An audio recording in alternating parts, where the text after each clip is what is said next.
This is Ismay, and you are listening to No Good Music. Here amongst and within the walls, shaded sill and curtains still, would you ever call? I'm just here outside your door, desert cracks and all, would you ever call? How can it be that it's only these hills to comfort me?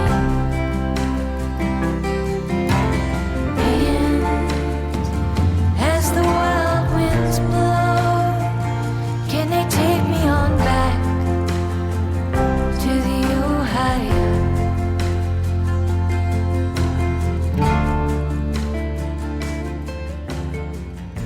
We have a special guest with us today.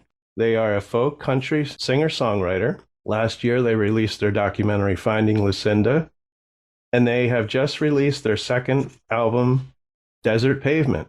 Let's all welcome to No Good Music, Ismay. Oh, the crowd. Cheap electronics. Can you hear us good? Yeah, I can hear you. It was breaking up Okay. there for a second, but I think we're good now. Yeah, I don't know what's with the computer today. The internet just got a little message that it's unstable. Oh, Hey, okay. so should we refer to you as Ismay or your given name Avery? What do you prefer today? I think Ismay's better. It's more Okay. straightforward. Yeah. Okay. Yeah. That sounds good. So where are you today? You're from the Bay Area. For our listeners, that's around San Francisco. Yeah, so I don't live there anymore. I lived there for about 10 years and I grew up there. But I live out kind of near Reno now. So it's snowing right now, which is actually kind of Oh, fun. wow. Right. I heard a lot of storms coming through Northern California to the Sierra Nevadas is what I heard. Have Oh, you seen- yeah. Yeah. 100 is that's what they say. Yeah. Yeah. We're where New Jersey and Pennsylvania meet. You've seen snow before, have you? Oh. I don't know. You do meet some people from California that haven't seen snow, and it's quite an excitement for them. But yeah, I'm glad to have it. I mean, I grew up in the Bay where it was sunny and warm all the time, and then the first time I actually had to get through a full winter, I was like, this is what seasonal affective disorder is. You What know? I enjoy most about winter is a fire. Do you enjoy having a good fire? Oh yeah, I mean we got woods out the wazoo here, you know. We got too many trees in California, and so, you know, we actually need to be, you know, doing more of these nice hearth fires here. So that's what we got going right now downstairs. We got a big old fire. When did you start writing music? And who were maybe some of your musical influences? Yeah, well, I did a little bit of music writing when I was a little kid, you know, as all, you know, people are more creative in those days. But I wasn't really, you know, on track to be a professional musician growing up. I was kind of into musical theater, but I wasn't really good enough to do that. So I did my own thing. And then I grew up, my grandfather started a free bluegrass roots festival in San Francisco. And Yeah, so we I wanna talk attended about that. But it was sort of like, yeah, and it's, you know, that festival was sort of separate from what I did. It was sort of like those were the performers and I was just sort of part of the family. And then when I was about 19, my grandfather passed away and we had to, you know, kind of carry the torch of Hardly Strictly Bluegrass to the next generation, my parents and my generation. And that's how I got much more involved in music.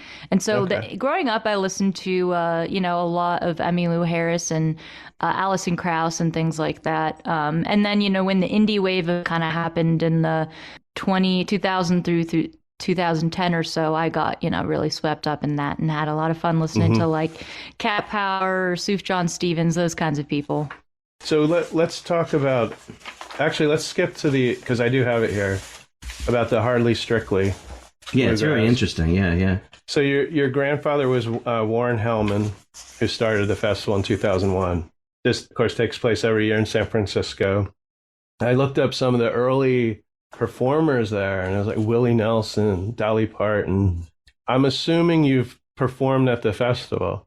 Is that true, or were you a young teen, Yeah. or during that time? Yeah. Yeah, when it's When it started, I was about 8 years old. And Hmm. so the first year was relatively small. I mean, it had Emmylou Harris and Hazel Dickens and Steve Earle. I don't remember if he was Hmm. there in the first year, but it had some big acts, but it was small. It was one stage. It was probably a couple thousand people. And then Okay. it grew and grew over the years. And so I grew up attending it for sure. I saw Willie Nelson. I remember that. I saw Dolly Parton. And that was a really big part of my growing up. I mean, getting to see that amazing Wow. country and roots music as it changed over the years. I was really lucky, but I don't think, I don't know that I fully appreciated it. It was kind of an interesting thing because, the festival was free, so anybody could go. And like I said, I wasn't necessarily on track to be a professional musician growing up because nobody in my family was.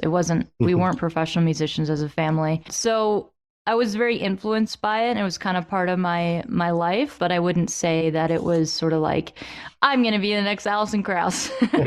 Yeah. you know, but I just fell in love with playing roots bluegrass music and I found mentors and some of the people involved in the festival and that was a big thing that helped me become a professional musician was having those mentors of people who loved music and just did it as, it's almost like a lifestyle. It's not just a job. It's a way of Hmm. life. Yeah. It sounds like the festival was really chill too, being small and free. So it sounds like it was really casual and chill, not the grand event. Oh, there's Hmm. here, this person's coming.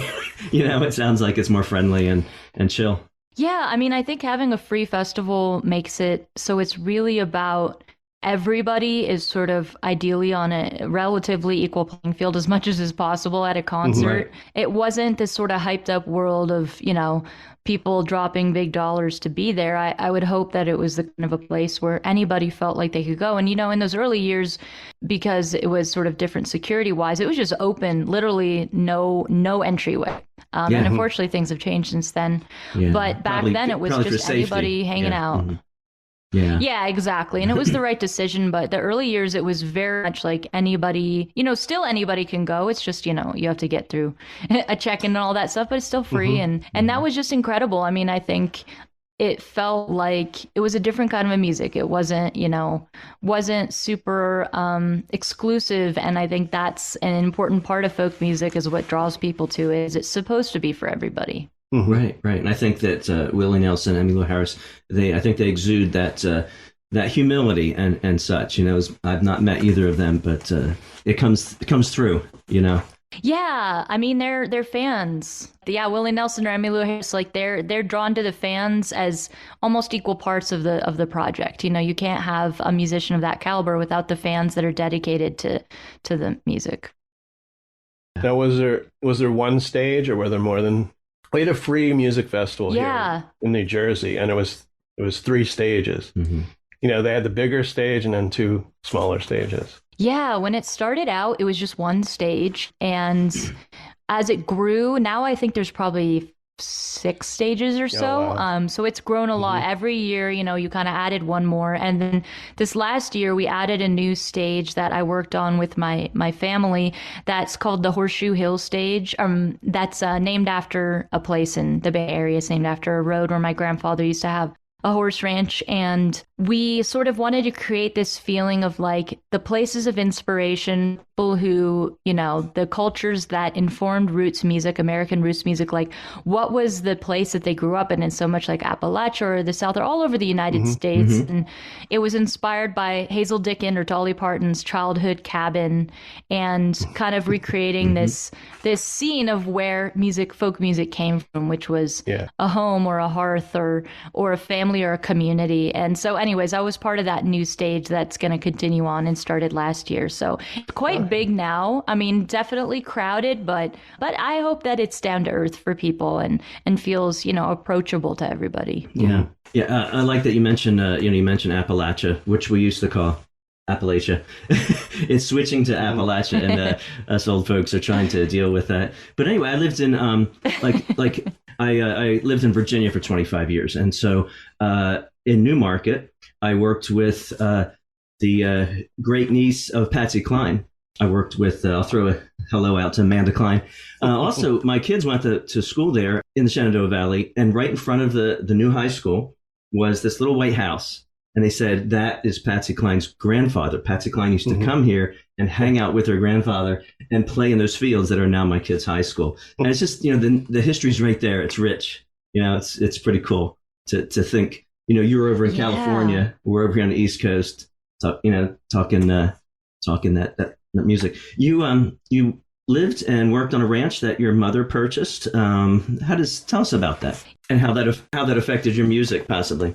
Yeah. So I'm the youngest of 5 siblings. And so when I was graduating high school, sort of like empty nesting, and my mom had, been a stay-at-home parent, was kind of looking for her next chapter in life. And I got really interested in environmental stuff and farming and that kind of whole intersection of those worlds. And so this was sort of soon after the '08 crash, and there were a lot of ranches for sale in the north of the Bay Area. And so my mom had this dream. She loved horses, and she had this dream of having her own ranch that she could run with me. And so we worked on it together from day one. I was out there before there was electricity, digging the garden beds and trying to dream a big game of what we could do with it. And so I was always kind of torn between these two worlds of farming and music. And I mean, it's not a bad intersection because there's a lot of interesting overlap, and a lot of inspiration to be had on the ranch. But I also felt like when I was starting to play music professionally at 19, kind of playing out, I felt like, well, what do I have to say? Like, what's the perspective that I have? And I felt like if I could work on that ranch and learn and figure out who I was, I would have a little bit more of something to say and a perspective to come from. And I was really inspired by, the folk life of the Western United States and the whole cowboy culture and all that kind of stuff. And so I just wanted to have an opportunity to have learning experiences outside of just purely playing music. And so, I worked there for about 10 years, mostly working with sheep, and then did a lot of environmental restoration. So that's just like replanting trees and creeks, kind of trying to restore environmental functioning, boring stuff like that. But yeah. And that's the reason that many of us in middle America, go camping. I've been hiking and camping my whole life. I love the outdoors, raised near woods and building forts years and years ago. And there's something special and about the simple life, about being getting your hands dirty. Well, being nature and learning how, as a kid how to build a fort. I'm building a rock patio at age 11. I'm building a fire. When we're 11 and 12, and whether I'm supposed to or not doesn't matter. But these are the and I wish we both didn't grow up on farms or have horses or sheep or anything like that. But we hear about that. Yeah, it's. I think it can be those learnings. I think it can be something, especially for a 19, 20-year-old. It's like, this is something I just learned how important this is. That's awesome. Yeah. Yeah, for sure. And it's hard when first starting out with songwriting, trying to figure out who you are. And I think a lot of people, there's a lot of pressure to kind of rush things. And I wanted to take my time as a writer and to kind of have the time to develop my voice. And I knew that, I had to just continually write song year after year. And I didn't need to rush into being anything. I needed to work on the songwriting, most importantly. And I hope that's what those years helped me to do. And that's kind of what I worked on. Yeah. Yeah. And we can see it in your songwriting. And that's your second album, the one that just came out, but just love all the songs on that album. We'll get to your album soon, but we want to go into the documentary. I'm sure one of the people that influenced you a lot, maybe growing up, was Lucinda Williams, of course. And you put out a documentary last year. Now, this film was part of the San Francisco Film Festival. I think that just happened maybe 2-3 weeks ago. So how does it feel getting your film into this festival? And how did the film do? Like, what was the reception? I'm sure the reception was great because of the person you were documenting. Yeah. I mean, making the film is a very thrilling thing because I love Lucinda, and she's one of those artists that the better you know her, the more you admire her. And that's what I love in an artist.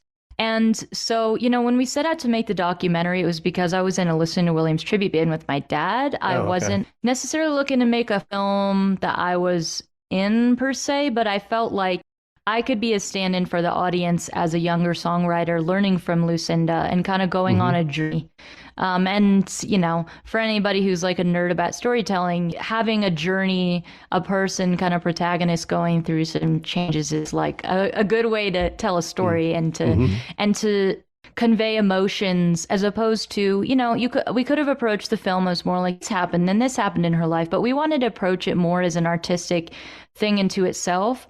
And so we worked on the film starting in 2019 and then finished it last year in 2023. And then, it was in a film festival in Birmingham, Alabama, and then a film festival in San Francisco. And it was, it's nerve-wracking to see an audience in front of your piece because there's always going to be somebody that doesn't like it and it's just get in your head. But, there's always going to be somebody too that it really means something to. And I think the film is really about the artistic process and about doubt as an artist. And I think an important topic that people can gain a lot from contemplating. And I hope the film, we didn't set out to make a film that informs somebody about every little detail. I hope it conveys the importance of being a writer unto itself, which is what Lucinda Williams is. And so, it's going to be coming out, people can watch it later this year. It's going to be coming out for streaming and all that kind of good stuff. Okay. But it's scary, to put it out there because. Yeah, I was going to ask where our listeners could find it. Yeah.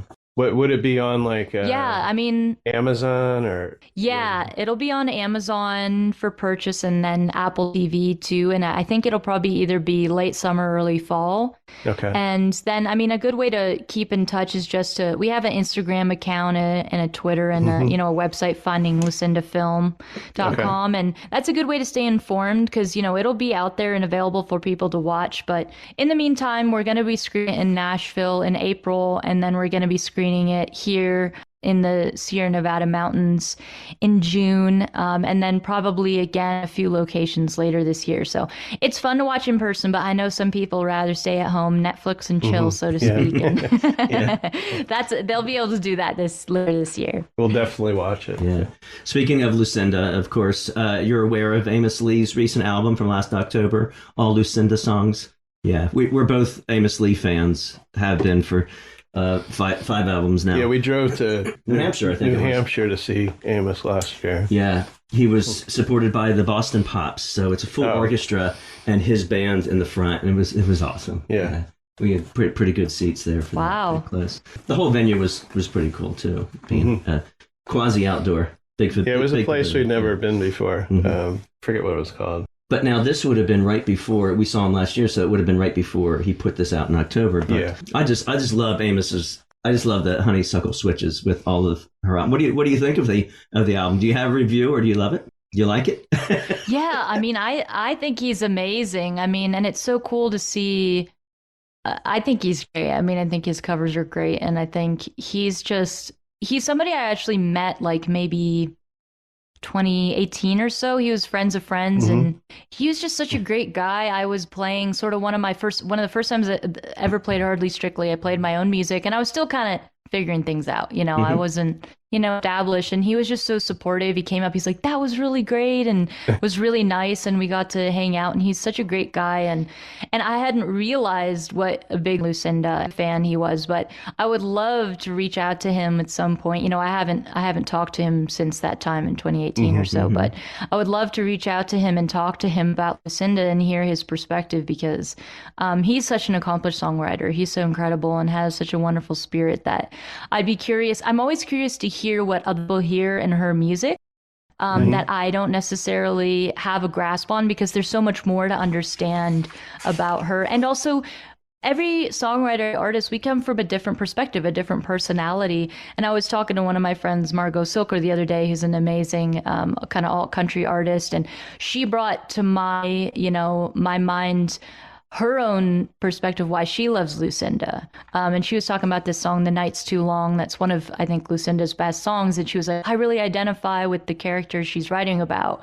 And that was really cool to hear another artist talk about something specific about the writing that they identify with. So anyways, I hope I can meet Amos again and just talk to him about it. And I would love to see him perform her music. That would be amazing. Yeah. Amos grew up and was a school teacher. You probably knew that, in Philadelphia, not far from here.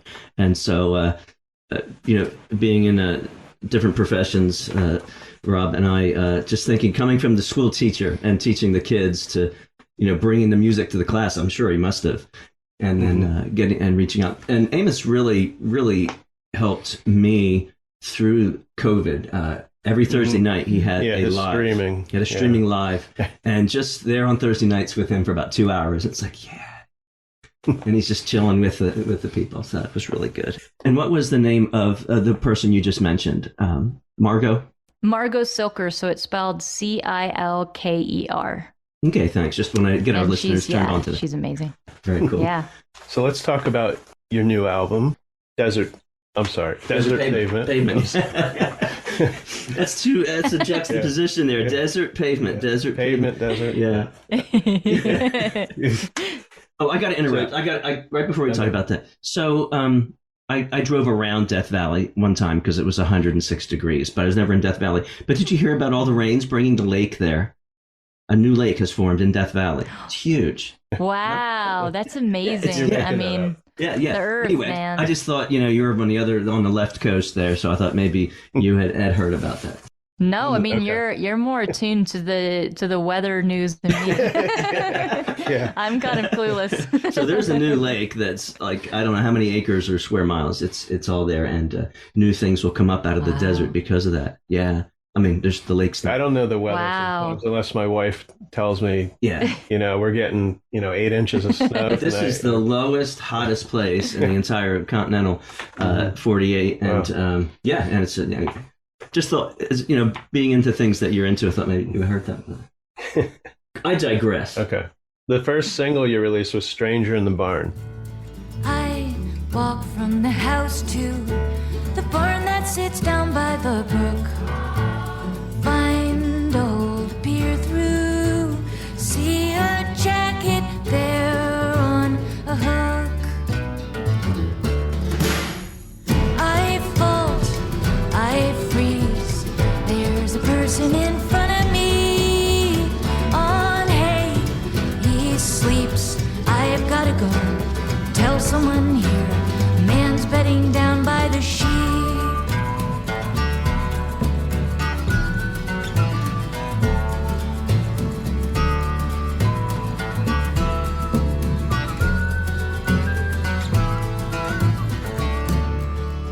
Was this song inspired by something that really happened? I love this video, the video for the song.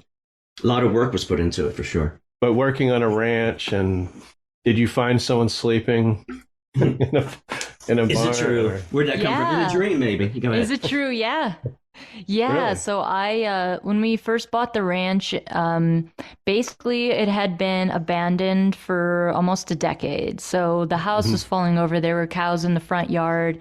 And when we went into the barn, we had seen evidence that somebody had been sleeping in there, like I guess they call it like a squatter. And it was crazy. I mean, because the house was about a mile up a dirt road on a mountain. So it's not like easy to get to.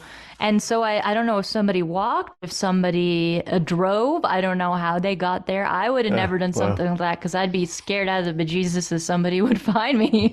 But anyways, there had been somebody sleeping in the barn, and I guess they had kind of skittered off by the time that we took control of the property. But the story was inspired by that, and it was sort of, I saw it more as an allegory. The song "Stranger in the Barn." It's about, if you encounter a stranger, do you meet them with an immediate sense of defensiveness, or can we get to our higher selves and meet them at least with an open heart? Yeah. And the point of the story is that there was a stranger that came to the family's barn, and the child in the family discovers the stranger while they're still sleeping.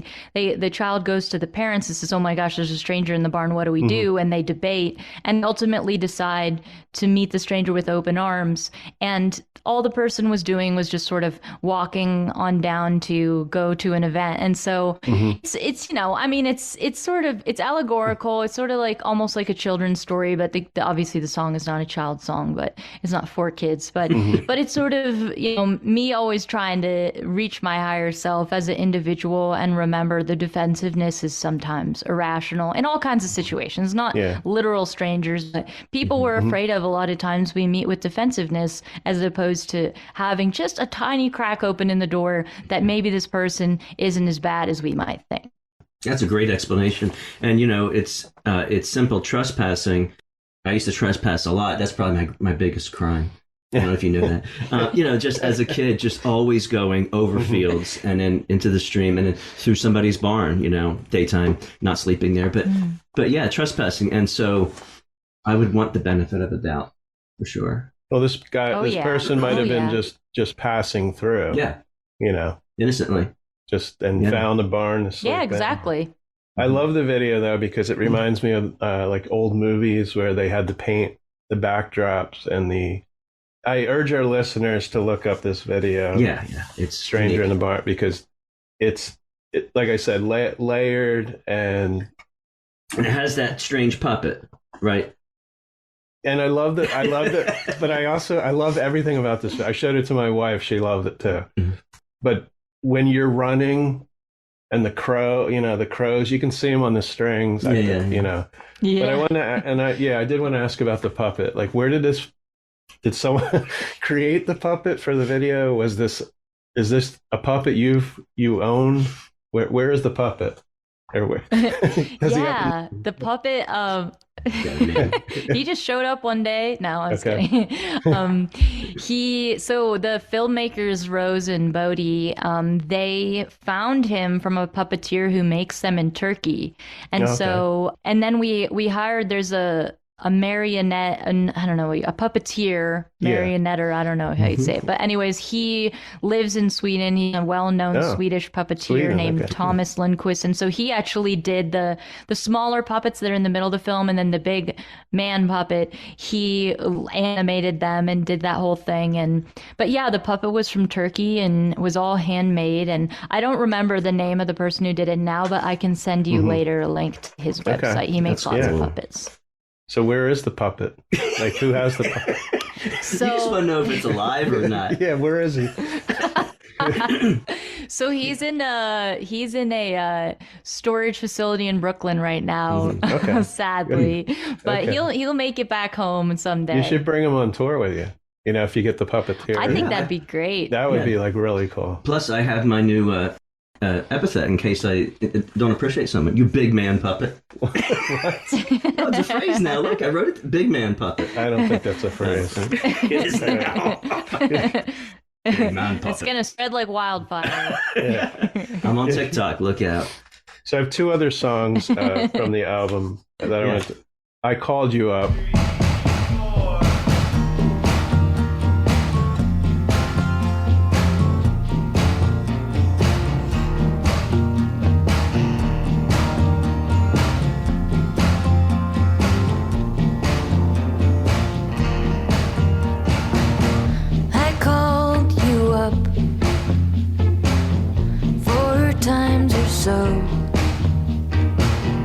And now you're free.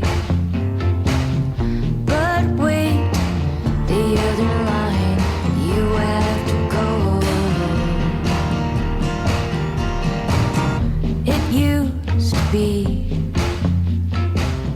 there on the stairs. I think this sound kind of has a Lumineers kind of sound to it.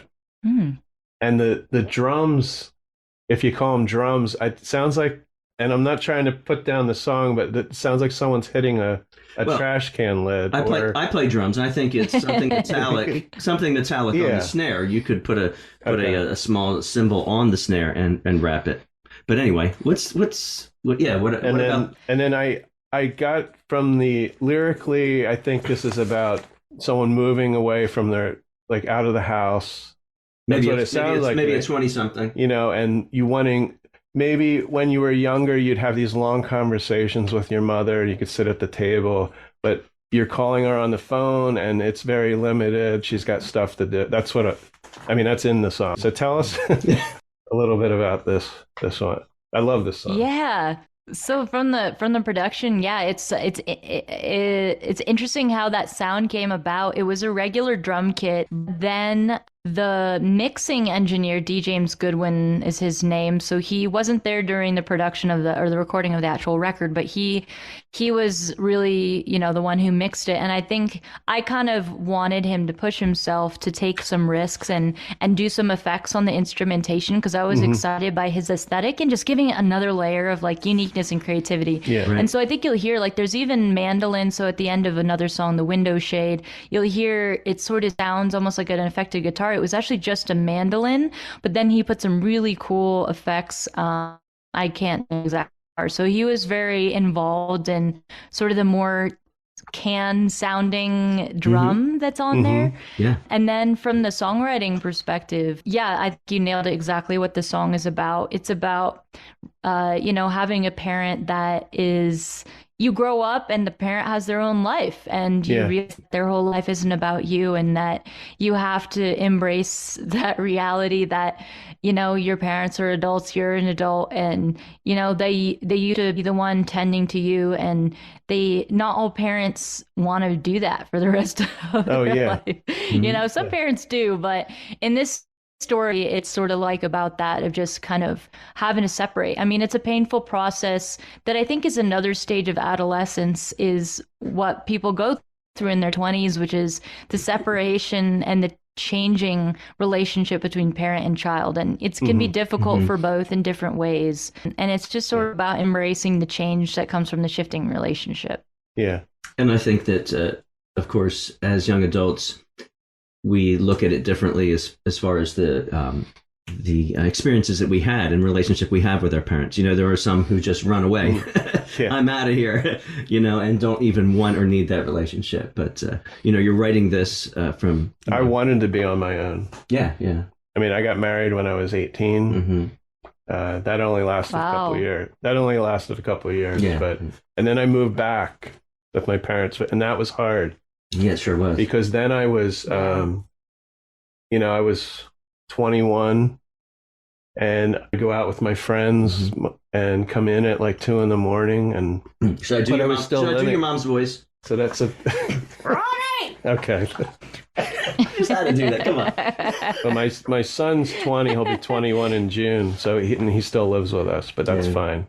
But he has a job. He works. Yeah. So, but no, it is. Yeah. It's going to be hard. He has his own friends, but we're actually going to Atlantic City in like 3 or 4 weeks. We don't do a lot of, when he was younger, we did more bonding stuff, but we're going to see some MMA fights and staying overnight. So, and we really I've never taken a trip, just my son and I. Oh, it's just you two. Good thing. Yeah. So another song. Yeah. Streaming Family.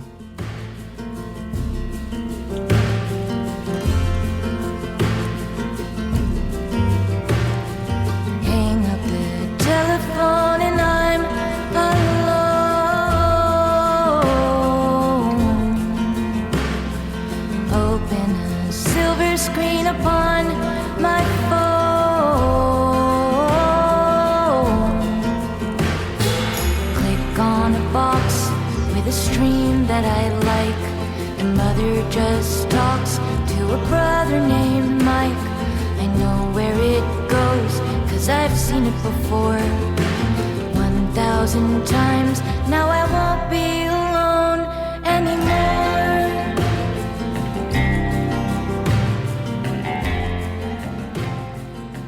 I want to know how Ismay, how much time do you spend on your phone? Because I know I spend a lot of time. And what is the show? I'm really interested. I don't know why. Oh, we have guesses. Unless you're making it up. But what is the show you've seen 1,000 times? Is there one of those shows? And I have the feeling it's a reality show. Because if it's true. Okay. It is real. Yeah, it's definitely based on real life. I mean, I have a couple shows, but I'm much more drawn to I love comedies, like not sitcoms, not the cheesy stuff, like some more sophisticated. Do you know what a song, what the show I was talking about is? Oh, I just came up with Modern Family, but that's probably not it. Oh, is it a TV show? Oh, that's pretty close. Yeah, TV show. What's that other one? How about Schitt's Creek? That's a family? No, that's not family show. No. Anyway, aren't they a family? Aren't they a family? No, wait, the middle. No, the middle. No? Okay, these are really good guesses. You got really close. So the show I was talking about is Arrested Development. Oh, okay. Okay. I've great. never watched it. I love that show. Oh my gosh, it's I'm gonna have to watch that show so funny. I'm gonna give you the excuse. Any... I didn't have the channel. But go ahead. Okay. I'm sorry, go ahead. Yeah, I mean, no, it's all good. I mean, I like more than just that, but that was just a comedy that I think, when I was in high school was when a lot of these really amazing comedies were coming. It was like The Office, Arrested Development, Dirty Rock, all these shows that were just so funny were coming around. And then, the implementation of streaming, this access we had, you didn't ever have to buy a DVD or wait for it to be on TV. Oh, yeah. You could just watch whatever you wanted, whenever you wanted. And the song streaming family kind of came from this realization like, whoa, I didn't realize, how many things in technology and modern life are named after like natural phenomena. And I was like, whoa, streaming is named after a literal stream. I mean, it seems kind of obvious, but it was kind of interesting to me. And then I just was sort of talking about something that I think is really a huge part of our culture, especially after the pandemic, is like this like epidemic of loneliness that we have as people. And the theory of the song streaming family is instead of having a real family, this person just has this family in the background, this TV show that they're always playing in the background so they don't feel alone. And that's definitely something that I do. I mean, it's a little bit of a silly concept, but it's something that I definitely do. And I grew up in a big family. I grew up with 4 other siblings and we were all really close in age. So I think I was used to a lot of this chaos and a lot of noise. And I love having, one of my favorite things to do, and this is so random, but when I have a party at my house, that's the easiest time I can fall asleep. When there's people hanging out downstairs. Really? That's how, it's just so weird, but it's like I fall asleep so easily on those days. And so I was just realizing how much maybe I was replacing this sort of like chaos, which has its own downsides, but the other people being around with just television or, social media or streaming things into my life. Yeah. I'm the youngest as well, youngest of 3, but I like it quiet. But that's just because my mother made it that way. Our house was super quiet, so I need it quiet to sleep. So it sounds. And like I was an only child. Yeah, so you were youngest too. Yeah. Youngest to one, oldest in the middle. So brothers and sisters, you have how many brothers or sisters? I have 4 sisters, and we were all born within like 7.5 years. And I was born in Hong Kong, so my family was living there, when I was born, and it was great. Matt lived there for like a year. Oh, yeah, really? I was there 91 and 92. Yeah, in Hong Kong. That's when I was born, 1992, Hong Kong. No, I left in mid-August of 92. Oh, you were left right before I arrived. Yeah. Let's see, I was over in New Territories. So funny, Wongok was the area that we avoided, but I was in, I think, Chim Sat Joy. Yeah, so in the New Territories of Hong Kong. Where were you? I don't remember the exact neighborhood, but I think I was born in, I always forget. I only lived there until I was about 4, but we lived, there's a neighborhood, but I don't remember. It was kind of like up on the hill. It was high up that we lived. Yeah. You'd probably know it if I Yeah. But that's awesome. Not to remember that. Lots of connections. And Rob has been to Sweden a couple times. Twice. You mentioned Sweden. Oh, so, yeah? It's lots of small world stories here. Yeah, not last year, the year before. We stayed there for 3 weeks. It's a long time. In like cool. Tiny apartment where you're sleeping in the living room, tiny kitchen. So bathroom. Is there big man puppets there? I mean, you could have encountered a big man puppet there. I'm just... Wait a minute. I did encounter a puppet. No. I have repressed memories. I have video, and it was and it was awful because Marionette or Marionette. I have video. Okay. I'll send your publicist a video. Wow. It was on one of awesome. Wow. one of the streets. What? Nothing. No, I never heard of this before. So go ahead. I forget what song it was. You think I'd remember it because he was playing it over and over, and I don't know if the puppet was like I don't think the puppet had a mouth that could move, but you know what it was? My wife was in a store shopping and I was standing there and I should have moved, but I kept hearing a song like 3 or 4 times. So let me go and back. it was an American song. It Yeah. wasn't it wasn't like ABBA or anything. Yeah, that would be interesting. Marionettes Anyway. with ABBA. Yeah. Okay, enough about puppets. But for our listeners who are going to be listening to this and interested in you, not interested in us, so you're actually born in Hong Kong. Is that what you said? And how Yeah, that I was born happened? in If you Hong want to tell, you don't have to tell. But how were you born and what were your parents doing in Hong Kong? Yeah, my parents are Americans and they're from California for the most part. And my dad got a job working out of Hong Kong. There's a lot of changes that were happening in that area around the time, a lot of like development of commerce. Mm-hmm. And so I don't know, I guess my mom is totally nuts. I mean, 5 kids moving to a foreign country. Yeah. Oh, yeah. She's such an adventurous person because, she grew up in a small town in Southern California and she probably never traveled at all growing up. I don't even know if she ever left the country, but when then she was only about 23, 24 when she had her first kid. She was pretty young. And she just embraced, bringing us kids to the Great Wall of China. She went to Thailand with her mom. She just became very, very adventurous. And that's the kind of person she is. She's always moving from place to place. And anyways, it was a great place to grow up part of the time. And then we moved back to San Francisco when I was about 4. But it's just an incredible area and the culture is so cool. The food in Hong Kong is incredible. And then, I've been back there a couple times since. I spent a semester in high school living in Vietnam, which was really, really cool. It's always fun talking with people who've lived out there, and I recently reconnected. There's a family that lives near where I live now. And they actually, when I met them, I hadn't realized, but they actually lived in Hong Kong the same time as me and were friends with my parents, which is crazy. Wow. And so we share a lot of good memories from that. And their kids grew up in Hong Kong too. So, but it was great. I mean, just an incredible part of the world. And I hope I can make it back there sometime soon. So it was for business. Your dad was doing business there in Hong Kong. Yeah, that's what you said. Yeah. Yeah, I tell people. Yeah, I tell people it's like living in Manhattan, but just a little bit English, mostly Cantonese. But it's huge. Yeah. It's a large city. I used to get Apple TV. I don't have it anymore. But you were on a show called My Kind of Country. Reese Witherspoon, Casey Musgraves. Most importantly, I have this obsession with Orville Peck. I don't know why. Oh, yeah.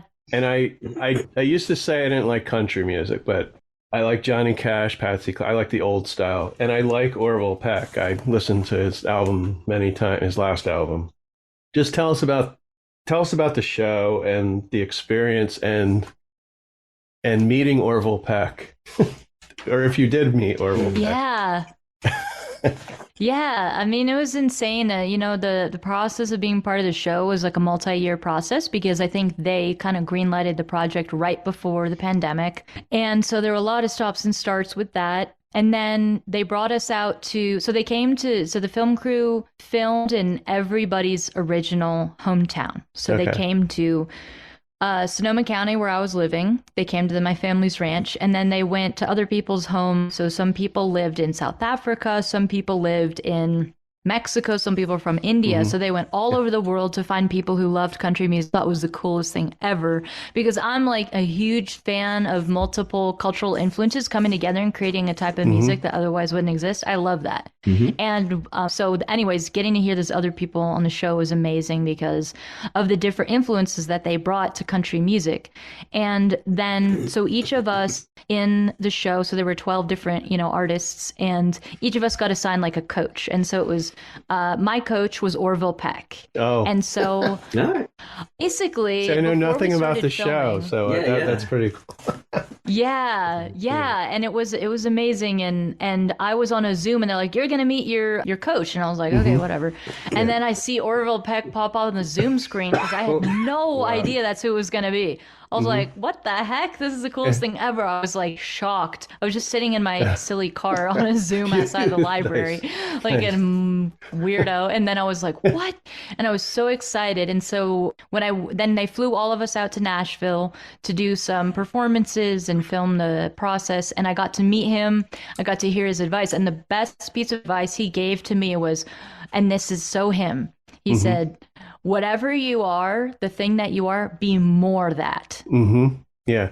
And that's what great. he's done. I mean, as an artist, that's why he stands alone, because he took these risks with wearing the mask and his style and his musical style. And he's the most himself. And I've tried to apply that as much as I can. And that's what the music video Stranger in the Barn was for me, was me being like, okay, this is the most me I can be. It was a great experience. He's a really nice guy. I don't know what he looks like in real life. I never got to see under the mask. But he's a very good, he's a guy. Right. Yeah. Right. And so it's really the old advice, be yourself, which is only 2 words, be yourself. It's taking that another step further. Yeah. I think you get the most respect being yourself. Exactly. I'm kind of turned off by people who, I'm a big Kiss fan. Believe it or not. So The band. Yeah. Yes. Yeah. Ace Frehley, he doesn't right? So he, probably when I was a kid, I imagine he lived in a big mansion. He was sitting on a throne, or in Gene Simmons or whatever. But Ace Frehley, him and I think it's his wife or his girlfriend, they post a video the other day. He's in the grocery store, and he's being himself. He's not being aloof, or he went to Walmart looking for he just came out with a new album, and he was signing out and taking pictures with people, and he was just so down to earth. Yeah. And you have people that kind of, I think the more famous you get, it's hard not to. I don't want to bring up Taylor Swift, but I mean, But you just did. yeah.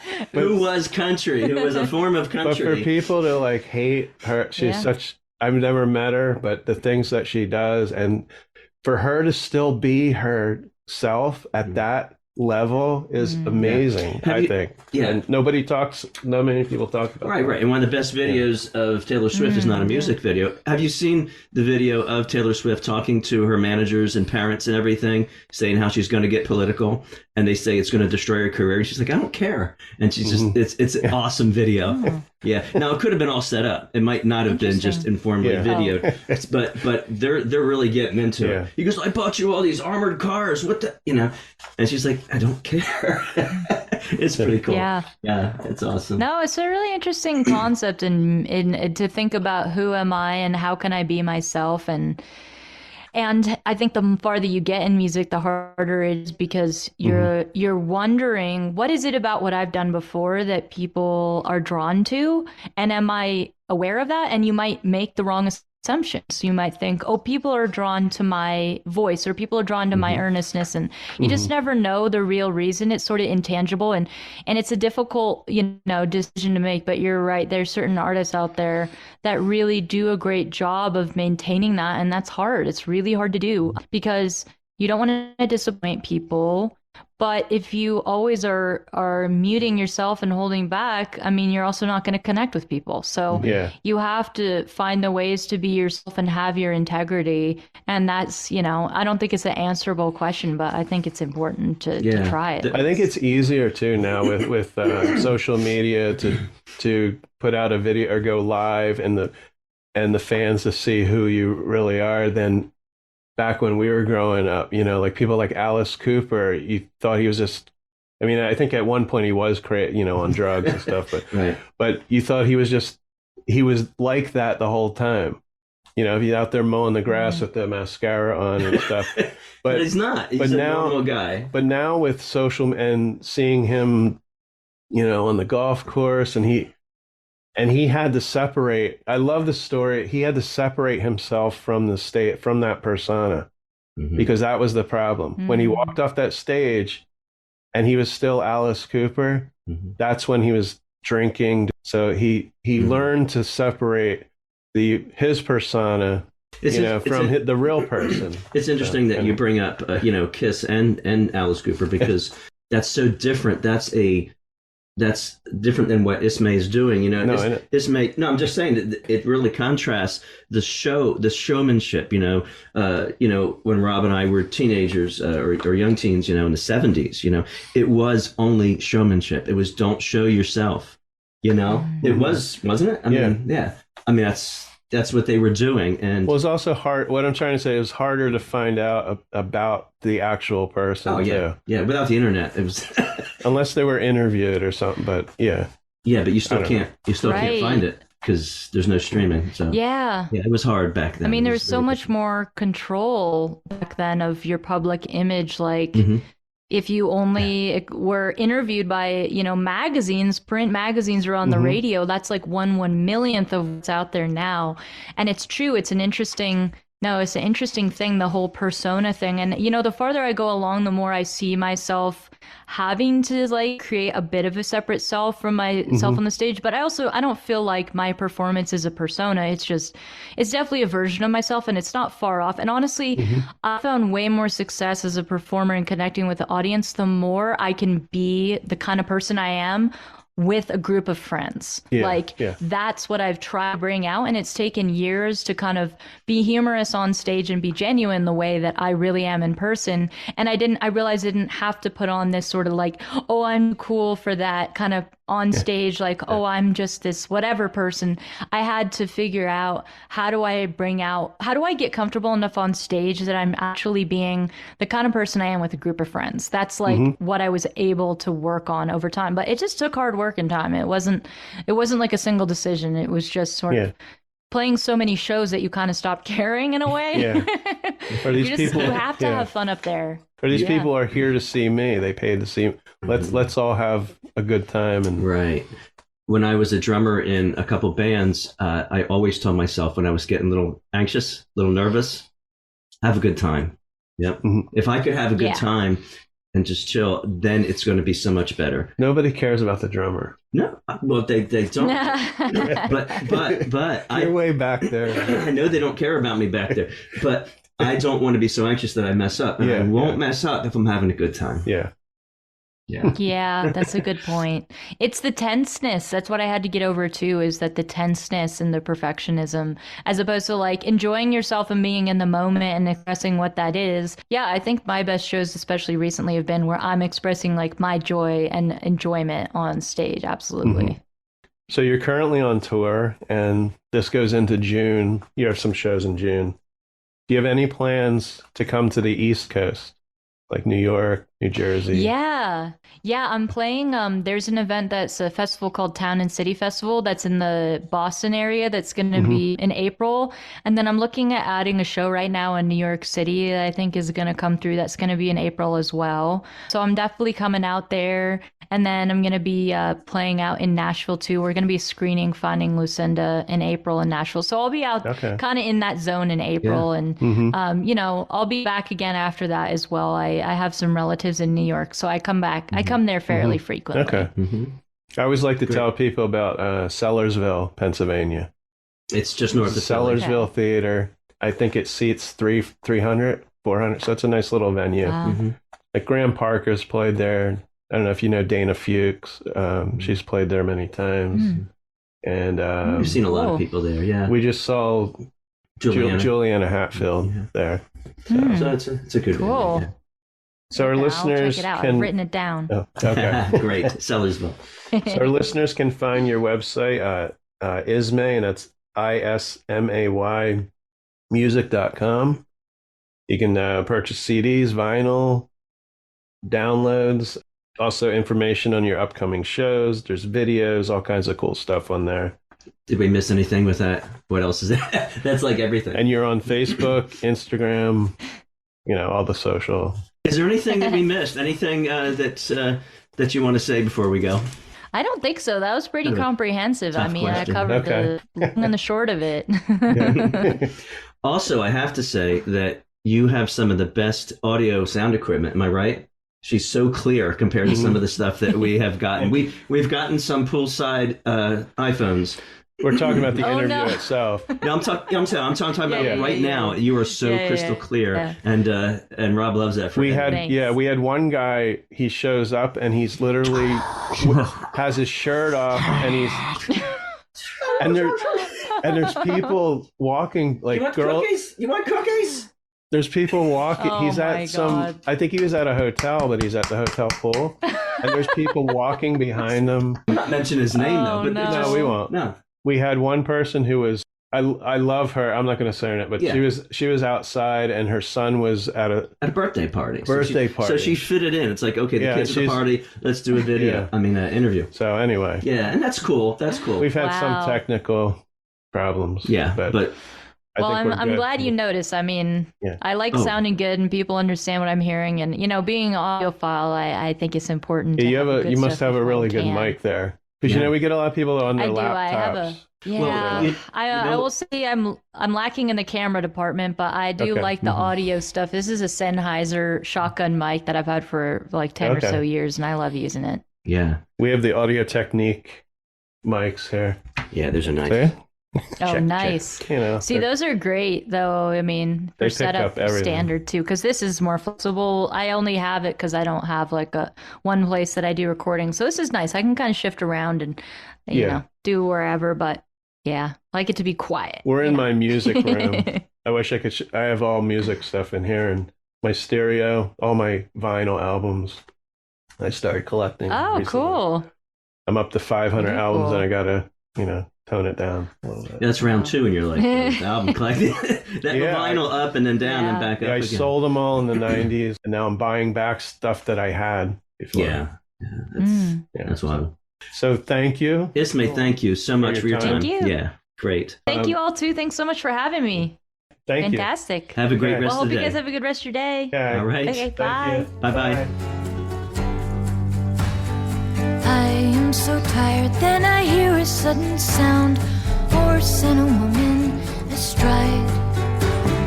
I run to them and follow as I can, just then behind, then beside. I turn to see someone else there like me. We walk for miles and I am not alone. I'm back where I wanna be. This canyon was good as dead. Now together I could cry. Please don't leave me, stay forever. We could be a group just as three.